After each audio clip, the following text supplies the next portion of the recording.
কিসের স্বাধীন দেশ? ডবল স্বাধীন হলো না 3 ডবল স্বাধীন হবে বাংলাদেশে? এক ফুট ভাত নাই পেটের মধ্যে, এক ফুট ভাত নাই, এই পেটে এক ফুট ভাত নাই, কিসের বাংলাদেশ?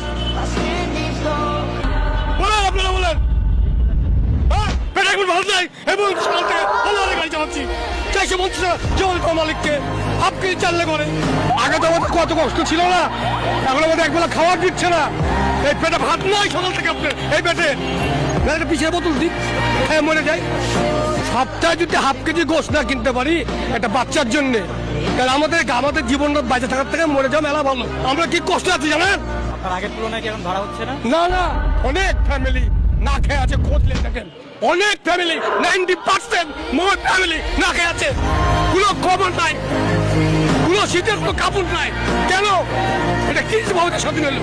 এই জিনিসটা তো বাবা আগে ছিল না, এখন কেন এরকম হচ্ছে? বাবা এরকম হয়েছে কেন? বুঝতে পারছি না তো কিছু।